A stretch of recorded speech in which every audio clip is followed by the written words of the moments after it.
She didn't know I was home. That's the part that still rings in my head like a bad chorus. I'd come in through the side door, soggy sneakers, damp shirt clinging to my back, one hand gripping a plastic grocery bag, the other wiping lawn clippings off my neck. The rain had started just as I finished mowing. I'd rushed through the checkout at Kroger to make it back before the storm really opened up. I wasn't supposed to hear her, but I did. "I'm divorcing him," she said, loud and unbothered, her voice bouncing off the kitchen tile. "I can't live on his pathetic salary anymore." There was a pause, then laughter. Not nervous, not guilty, genuine, unfiltered amusement. Her mother, Margie, the woman who looked at me like I'd tracked manure into her life, chimed in. "Well, finally. You gave it your best shot, sweetie." I didn't speak, didn't slam the door, didn't clear my throat. Just stood there, a silent witness to the post-mortem of my own marriage while a bag of turkey, eggs, and the good vanilla oat milk dripped onto the hardwood. She couldn't even be bothered to switch to her AirPods. That moment wasn't rage, not even heartbreak. It was clarity. You don't argue with someone who's already rehearsing your funeral eulogy while painting her nails. So I walked to the garage. I remember the sound of the rain on the tin gutter outside as I sat in the old green folding chair, the one she always said looked too bachelor. I stared at the lawn mower for a full hour. Didn't touch my phone. Didn't cry. Just listened to the rain and made a decision. That night, I made dinner. Nothing fancy, salmon patties and frozen peas. She didn't say a word about the groceries. Just scrolled her phone, occasionally snorting at something on Instagram. At one point, she asked, "Can we talk about this whole separation thing? I've been thinking, maybe we don't need to make this messy. No court battles or drama." I said, "Sure. Whatever you think is fair." She blinked. "Really?" "Yeah," I said. "You can have the house. I'll find somewhere else." The way her eyes lit up, like she'd just scratched a winning lotto ticket. You could almost hear her pride swelling. "Well, I appreciate that," she said, barely containing the smirk. "It's really mature of you." She didn't even hide it. No attempt to soften the blow. She thought she'd won. If you've made it this far, let me tell you something. Over 97% of people who read stories like this don't hit follow. But if you do, it genuinely pushes me and my team to keep making more. If you like where this is going, stick around. Anyway, back to the show. The next day, she had her little brunch with her friends. I heard her laugh from the driveway as I pulled out. "He's being so cooperative," she said. "I almost feel bad. Almost. He knows he's lucky I'm not asking for more." She said that while wearing the necklace I bought her on our 5th anniversary. The one she called underwhelming. I signed everything. Quietly. Smiled through it. Answered every email from her lawyer on time. Gave her no reason to suspect anything was off. Except one. She never asked why my legal name didn't match the one on our shared mortgage. Didn't ask why I never updated it after we married. Didn't notice that I'd quietly taken my mother's maiden name back 2 years ago, after a very specific funeral changed everything. And you better believe I wasn't going to remind her. I moved out 3 days later. Packed my things into 2 Rubbermaid bins and an old military duffel bag I hadn't touched since college. She wasn't even home. Left me a note on the fridge that said, "Don't forget to clean the downstairs bathroom. You promised." Classy touch. Real elegant. She got the house, the white BMW, the Luke Cruzit pans she never used, and even the dog, who, for the record, liked me better. And I gave it all up with a straight face and a calm voice. No fights. No screaming matches on the lawn. No broken plates or slammed doors. Just clean exits and polite email threads.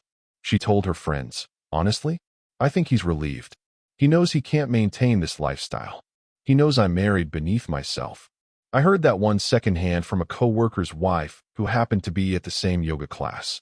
I didn't flinch. Let her have the narrative. Let her play the saint who tried her best, while I faded into the background like a polite servant dismissed after years of faithful mediocrity. The truth? I played it so well even I started to believe the role. Her lawyer was some guy named Jeff. The type who drinks protein shakes with almond milk and pretends he's from Brooklyn because he lived there for 1 semester. Jeff CC'd me on all the filings like he expected I'd need help reading them. I replied to every email with a crisp "acknowledged" and filed what he needed within the hour. Never made a single demand. "You're not contesting the house?" he asked during one Zoom call.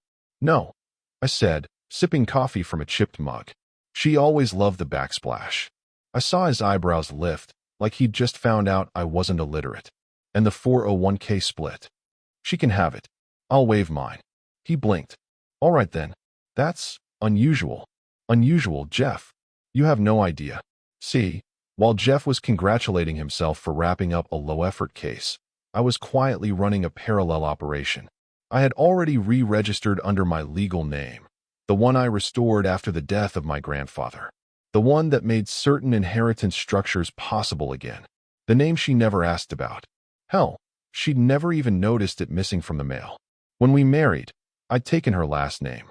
It was a small thing at the time, symbolic, progressive, and it made her mother tear up at the wedding. But when Grandfather Akins passed, I switched it back. Quietly, legally, without fanfare, because Akins meant more than a name. It meant lineage. And more importantly, it meant access. But I didn't mention any of that to her or her little brunch brigade. I let them believe I was couch surfing at my brother's, struggling to afford gas. I let her believe I was licking my wounds and budgeting on instant noodles. She told her friends, I think he's staying in one of those extended stay motels, the ones with bad lighting and tiny fridges. And they all giggled like she'd just stepped out of a rom-com with a perfect new manicure and a man-shaped doormat in her past. She was still smiling when she picked up the divorce decree, smiling as she sent me a one-line email. You've been surprisingly decent. I hope you find happiness someday. I replied with, already on it, and attached the signed paperwork. It was done. She thought she'd won, that she'd outplayed the dull husband with the modest income and left with everything. But all she'd really done was walk out of a house she didn't understand and into a future she'd never be part of. Because the thing about people like her, they never bother to ask why someone stops fighting. They assume it's surrender. But sometimes it's a setup. She thought I was staying on a pull-out couch, living off fast food and pity. Told her friends I was probably watching old war documentaries and feeling sorry for myself. What I was actually doing that morning was choosing between two suits, navy or charcoal, and polishing my shoes. Not for a job interview, not for a date, but for a meeting I'd waited nearly 12 years to have. The building didn't look like much from the street. Just another old financial firm sandwiched between a gelato place and a wine bar. But the marble lobby told a different story. Quiet, dignified, timeless. No receptionist, just a biometric scanner and a fingerprint pad. I placed my right index on the glass, and the door opened with a soft click. Inside, silence, deep leather chairs, and an oil painting of my great-grandfather in full military dress. The plaque below read Samuel E. Akins, 1921 to 1994. My heart didn't race. It slowed. The way it does when you step into a room where you belong. Mr. Dalhart, gray suit, older than sin, and sharper than any man half his age, rose when I entered. Mr. Akins, he said, extending his hand. It's been a long time. I'm ready, I said, shaking it firmly. Activate the contingency. Let the trust distribute. Dalhart didn't flinch. He simply nodded, walked over to the mahogany cabinet, and retrieved a slim leather folder sealed with wax. You understand what this means, of course, he said, sliding it toward me. I do. She walked. We're legally separated. The trigger is valid. He opened the file. And she doesn't know? I smiled. She never asked. He shook his head slowly, almost with pity. 12.8 million. Disbursed quarterly. You'll have full oversight. The board has been waiting. He turned the page and handed me a pen. It didn't feel like revenge. Not yet. It felt like restoration. The trust had rules. Old money, ironclad rules. It wasn't designed to be flashy. It was designed to preserve. And the clause was simple. Upon divorce, if the spouse is not of legal or blood relation to the Akins name, and if said name has been restored by bloodline at least 2 years prior to activation, distribution begins. In other words, she never had a claim. And because I'd never disclosed the name change, never mingled funds, never bought anything trust-related during the marriage, she walked away from a fortune she never knew existed. A fortune she literally laughed out of her life. The only person who knew, besides me and Dalhart, was a man buried in the family plot who'd once pulled me aside at his birthday and said, "Marry who you want, but protect the name. When the time comes, you'll know why." I didn't then. I do now. Before I left, Dalhart poured us 2 glasses of neat scotch. Not a word about the woman I'd been married to. Just business. As I stepped out into the sunlight, I passed a digital billboard on the building next door. An ad for a luxury vacation package. Paradise doesn't have to be shared. I chuckled. Back in the car, I got a text from her. A selfie, her in a tight new dress, holding a mimosa. Look who's bouncing back, face blowing a kiss. I didn't reply. I just muted the conversation and stared out the window. She thought I was broke. Thought I was licking my wounds on a sagging couch in a basement that smelled like old pizza. Meanwhile, the boardroom with my family's name was preparing quarterly reports. And the man she dismissed as just a teacher had just gained voting rights over one of the oldest privately held funds in the state. She wouldn't hear the thunder coming. Not yet. She picked the place. Of course she did. Some bistro downtown with exposed brick walls, candlelight, and overpriced bruschetta. The kind of place she used to beg me to take her to, back when we'd split entrees and pretend wine wasn't marked up 400%. Now she sat at the corner table like she owned it, twirling a glass of Chardonnay, wearing that red dress she only pulled out when she wanted attention. I showed up in jeans, boots still crusted with sawdust, and a long-sleeved Henley that had definitely seen the inside of the garage. I didn't do it to be dramatic. I came straight from my shop. She looked me up and down like I was a stain on the wine list. "Did you come here straight from changing a tire?" she said, not even pretending to be subtle. I smiled. "Nah, changed too. Yours and the neighbors." She rolled her eyes. Still the joker. A waitress approached, clearly sensing the tension. I ordered a burger. She ordered grilled salmon with asparagus she wouldn't eat. "I thought it would be good to get closure," she said, sipping her wine. "You know, for both of us." "Sure," I said. "Closure." She went on about her new chapter, how she was focusing on personal branding, now and possibly starting a lifestyle blog. I didn't say a word. Just let her talk. That was always her favorite hobby. Anyway, talking at me. Then came the jab. "I'm sure you'll land on your feet. Maybe you'll meet someone who's better at handling modest living." She said it with a tilt of the head, a condescending little smile, like she was tossing a treat to a rescue dog. I leaned back in my chair. Modest living's never scared me.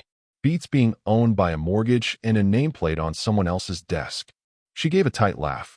"Well, you always did love being small." The check came. Before she could reach for her purse, an oversized designer bag I'd never seen before, probably paid for with her early settlement. I grabbed the folio and slipped in my card. "Oh," she said, blinking. "You don't have to." "I want to." The waitress returned with the receipt. I didn't even glance at the total. Just scrawled a number, signed, and stood up. She glanced down. $500 tip. On a $117 meal. Her face didn't change, but her neck flushed, just a little. She opened her mouth, then shut it. I didn't give her the satisfaction of explanation. "I've got a guy who details old cars," I said casually. "Thinks he can fix up your old Altima if you're done with the Beamer."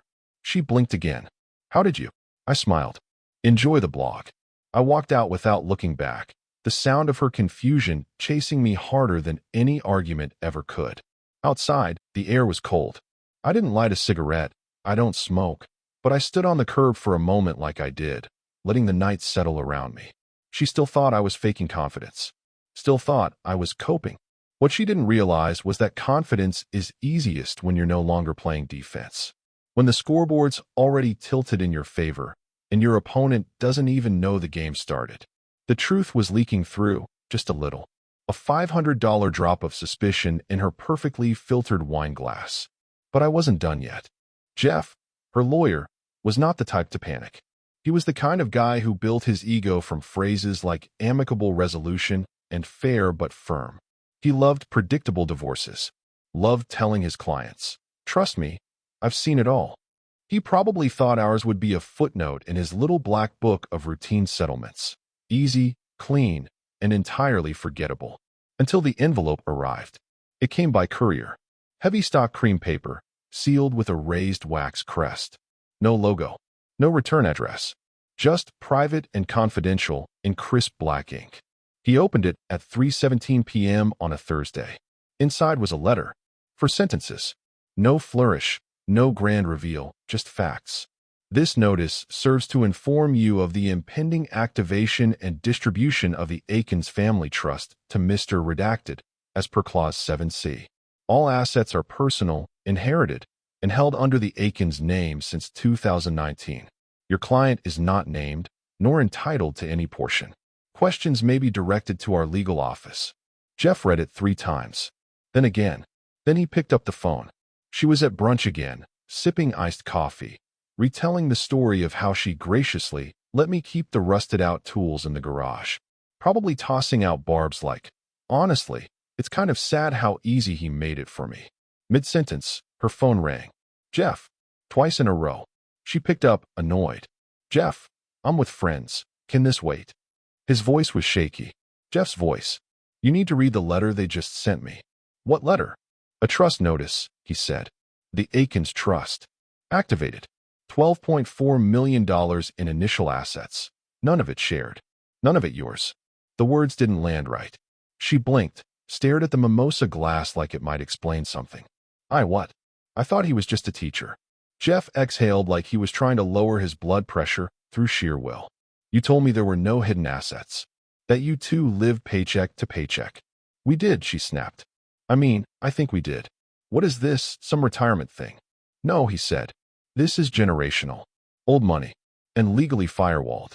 I have no standing here. None." The table around her fell silent. Her friends stared, watching her face morph from smug to gray. I didn't know," she whispered. "That's clear," Jeff replied, his voice cool now. "But you should have. You really, really should have." She hung up and walked to the bathroom. Locked the door.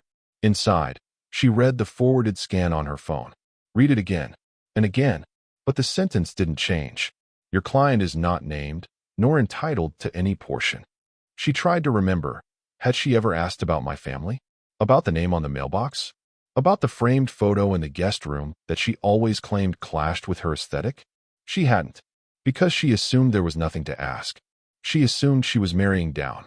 She assumed up was the only direction she could go. Now she was standing in a tiled restroom, phone screen dimming in her hand, realizing she hadn't just lost a husband. She'd stepped over a gold vein in the dirt and walked away barefoot. And all I'd done was let her. She didn't knock. She pounded.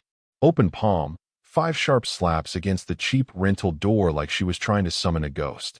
I opened it slowly, holding a mug of tea and wearing an old flannel I hadn't unpacked in years. Behind her, the world kept moving. Cars, sprinklers, a neighbor's wind chime. But she stood there like everything had just stopped. "You lied to me," she snapped. I stepped aside. "Come in." She didn't even take her heels off. Just clacked across the floor of the small, barely furnished space like a prosecutor in a closing argument. She looked ridiculous, still dressed like brunch royalty, tight beige skirt, designer bag, and fury. Her mascara was slightly smudged. A small, but telling detail. "Is it true?" she asked, hands trembling. "The trust. The money. The name. Aikens. Is it true?" I sat down in the only decent chair in the place, next to the cardboard box I'd been using as a side table. "I made chamomile," I said, nodding toward the kettle. "Still have some left." "Cut the crap," she spat. I took a sip and set the mug down gently. "Yes, it's true. My grandfather's trust. Activated upon divorce. Conditional inheritance." She stared at me. "Conditional? You mean, if we'd stayed together, you'd still know nothing," I said. "That was always the clause. The trust only becomes accessible if I'm no longer legally attached to anyone outside the Aikens line. You weren't a match." Her mouth opened, then closed. She looked around the small living room like she was trying to reorient herself. The place looked exactly how she expected a pathetic salary would live. No decorations, no warmth, just bare walls and folded laundry on the couch. "You let me leave," she said, voice cracking. "You wanted me to leave." "No," I replied calmly. "I just didn't stop you." I didn't know," she said, collapsing onto the edge of the futon like she'd been hit. "You never told me about your family. Or the money. Or the name. How could I have known?" "You said I was just a schoolteacher," I said. "And you were right. I never said otherwise." She looked up at me then, and I saw it, the shift, the realization crawling across her face like a rash. that she'd mistaken quiet for weakness, simplicity for smallness, love for lack of ambition. "I made a mistake," she whispered. "I didn't say anything. I didn't mean all that stuff, you know," she said, her voice slipping into the pleading tone she used back when she still wanted things from me. "About your salary. I was just angry, pressured." I stood, walked over to a small cabinet, and pulled out a manila envelope. Same one I'd brought to dinner. Same one she'd ignored the first time. I handed it to her. Her hand shook as she took it. "Everything's still valid," I said. "Signed. Finalized. We're officially done." She looked at the envelope like it was a bomb. "Please," she said. "Let's just talk. Really talk." I offered that. I said, walking back to my chair. "Years ago. I was stupid." I agreed. She laughed, dry, broken. "You're serious." "I'm at peace." Tears welled in her eyes. Not the performative kind she used when she didn't get her way at parties. Real ones. The kind that come when the floor vanishes under your feet. "I never knew who you really were." "No," I said. "But I did." She left the envelope on the coffee table and walked out without another word. Not even a door slam. Just silence. And in that silence, I took another sip of my tea and stared at the envelope. She thought it was the end of a conversation. But for me, it was the punctuation. The last period at the end of a very long, very quiet sentence.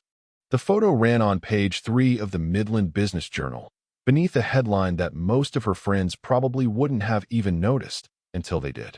"Legacy and Leadership. Aiken's Family Trust reemerges with local philanthropic pledge." There I was, clear as day, navy suit, crisp white shirt, shaking hands with the mayor in front of a charity gala backdrop with gold-lettered logos behind us. To my left stood the CEO of a local hospital group. To my right, the president of the Historical Preservation Board. And below the image, in bold serif, full name redacted, sole inheritor of the Aikens family estate. She saw it by accident. A friend from her spin class sent a screenshot with a laughing emoji. "Is this your ex? Damn, you never mentioned he had money." Another message came seconds later. Different friend. Same energy. "Weren't you just telling me he still owed you for the Vitamix?" A third message. Her cousin. "Your broke ex just pledged $1 million to restore the old library." Flushed face. She opened the article. The piece wasn't long. Just a few paragraphs noting how Mr. Aikens has remained largely private over the years, and how he'd quietly resumed control over the family trust after the passing of patriarch Samuel Aikens. It praised his low profile, his decision to support local initiatives, and his apparent disinterest in flaunting wealth. There was even a quote. "Legacy isn't about inheritance," I told the journalist. "It's about discernment. Quiet decisions with loud results." She dropped her phone. It hit the marble floor of her kitchen and skittered beneath the island. The room felt suddenly larger, colder. She sat down at the counter and stared at the spot where the phone had disappeared like it had vanished into another dimension. And then the call started. First, her mother. "No, hello. You mean you left that?" She closed her eyes. "Mom, I didn't know. You lived with him. For years." "What do you mean you didn't know? Didn't you ever wonder why he never borrowed money? Or why his car was 10 years old but always ran like a dream?" "Mom, stop. You always said he was broke." "I thought he was." "Well," her mother said, voice sour and sharp as ever, "you thought wrong. And now you're living in a rental with a dying fig tree while your ex-husband's donating wings to children's hospitals." Click. More texts. Dozens. Her best friend from college sent a voice memo that started with, "Okay, what the hell?" She turned off her phone, then unplugged the Wi-Fi router for good measure. She sat alone in her kitchen, dressed in a sweatshirt she'd stolen from my side of the closet during the divorce. The sleeves were too long. She kept tugging them up like they were trying to choke her. Outside, a neighbor's kid rode a scooter up and down the block. The sound of wheels scraping pavement was the only thing left in the air. Because it wasn't just that I had money now. It was that everyone knew, except her. And worse, that everyone knew she didn't know. It's one thing to leave a man because you think he's beneath you. It's another to find out the man you mocked for being just a teacher is now casually shaking hands with the men who write checks with more zeros than your annual wardrobe budget. She thought she'd rewritten the story of us. Now she was realizing she was just a footnote in mine. It took her 3 days to call Jeff back. By then, The article had circulated far beyond the business journal. It made the rounds on local Facebook groups. Someone on Twitter reposted it with the caption, "Guy gets dumped, becomes Bruce Wayne. Respect." Even LinkedIn had a trending post, "Never underestimate the quiet ones." She showed up at Jeff's office unannounced, sunglasses on, hair pulled back like a grieving widow, even though the only thing she'd lost was something she never bothered to check if she had. Jeff looked up from his desk like a man already preparing for disappointment. "I want to revisit the settlement," she said, dropping into the leather chair like a client who expected results by sheer force of posture. Jeff sighed. "I thought this might happen." She leaned in. "He lied, Jeff. He hid money. You said if someone withholds assets during a divorce." "He didn't," Jeff interrupted. "That's the problem." She frowned. "What do you mean?" "I filed a petition yesterday," Jeff said, tapping his tablet, claiming asset concealment, asking for an emergency hearing. Their attorneys responded in 42 hours, with documentation that made me feel like I should send them a fruit basket. He turned the screen toward her. "Read it." The response was brutal in its efficiency. The Aikens family trust was never commingled with marital assets, was registered under a pre-marriage name, and remained dormant throughout the entirety of the marriage. Activation occurred post-legal separation, under conditions clearly outlined in Clause 7C. There is no legal precedent for redistribution. She blinked. Dormant? Pre-marriage name? What is this, Spycraft? Jeff didn't smile. "You never asked him about the name change?" "I thought he was being sentimental. Or something." Jeff tapped again. "Legally, he insulated everything. The inheritance didn't exist in any form we could have claimed while you were together. It's like suing someone for a lottery ticket they bought after the breakup." "I was his wife," she said, voice rising. "I gave him years of my life. And he gave you the house, the car, the accounts, and didn't contest a single clause," Jeff said. "No prenup. No screaming. Just cooperation. That was your red flag. He let you walk." Her mouth opened, then closed. "There's got to be a way," she said finally. "Appeal, technicality, something." Jeff folded his hands. "There isn't." She leaned back slowly, like gravity itself had gotten heavier. "You're telling me." "I walked away from $12 million. 12.8. Jeff corrected, helpfully. She stared at the wall. The framed Harvard law degree. The bookshelf full of legal journals she never read. "You should have dug deeper," she said flatly. Jeff looked at her, expression unreadable. "No," he said. "You should have." For once, she had no comeback. No deflection. No snide remark. Just silence. Because there's no lawyer for arrogance. No appeal process for underestimating someone who knew you better than you knew yourself. All she could do now was sit there in that office, surrounded by legal language and polished wood, and realize. The paperwork was final. The money was gone. And so was he. It came in a plain white envelope. No return address. No wax seal. No attempt to send it with nostalgia or spritz it with some perfume she once claimed gave her migraines. Just a stamp, a smudge of pen ink near the edge, and my name. Handwritten in the same looping script she used on Christmas cards, back when we still exchanged those. Inside was a single sheet of paper, folded clean. The kind of fold that's done carefully, not in haste.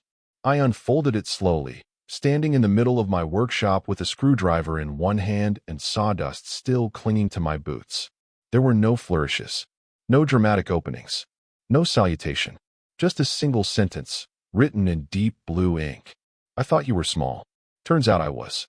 No apology, no request, just that. And that, ironically, was the most honest thing she'd ever written. I stared at the words for a long moment. They didn't hurt. Not anymore. They didn't spark rage or sadness or any of the emotions that used to twist my gut when her name lit up my phone. They just confirmed what I already knew. I walked to the filing cabinet in the back corner of the shop. Not the one with taxes and titles, the other one. The one with the drawer labeled in thick Sharpie. Settled accounts.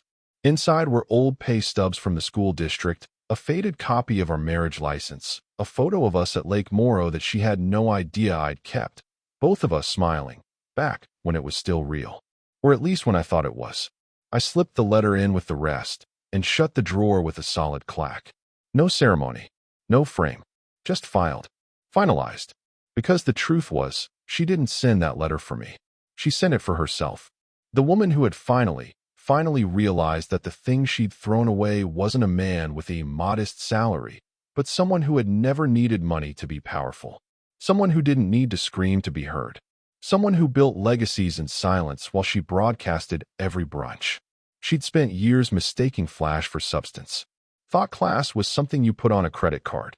Thought power came in the form of square footage and how many people you could impress on a girl's night. And now? Now she knew better. But knowing didn't change a damn thing.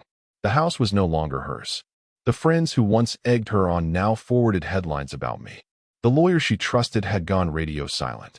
And the man she once left standing in a kitchen with a grocery bag full of wilted lettuce was no longer looking back.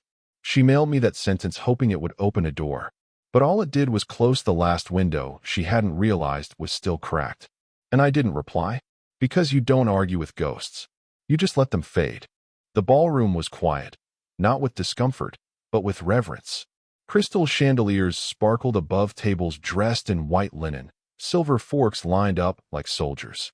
Men and women in tailored tuxedos and elegant gowns raised glasses filled with $1,000 wine. At the podium, I stood with my grandfather's pocket watch in my breast pocket and a speech I'd rewritten 100 times but memorized in just one night. I didn't need to say much. Some people chase legacy, I said, letting the silence settle. Others inherit it. But the smartest ones protect it. A soft ripple of nods moved through the crowd. I don't believe in revenge, I continued. It's inefficient, emotional, noisy. But discernment? That's where power lives. I raised my glass. To discernment. A quiet clinking filled the room. Not a roar. Not a standing ovation. Just something better. Respect. Across town, in a dimly lit kitchen lined with half-packed moving boxes and a drying rack full of chipped wine glasses, she watched it unfold on TV. The camera panned across the gala. Me shaking hands with the state senator. Me laughing with the foundation board. Me smiling. Not smug. Not triumphant. Just unbothered. Her glass trembled slightly as she sipped. Pinot Noir. The cheap kind she used to roll her eyes at. The only kind she could afford now. She didn't cry. She didn't scream. She just watched. Because it wasn't the money that broke her. It was realizing the story kept going without her, and got better. She was no longer part of my life. She was just part of the lesson. You know, this one hits different. It's a reminder that real power isn't loud. It's quiet, patient, and precise. Sometimes the best revenge isn't payback. It's peace. Walking away without needing to explain yourself? That's the final move.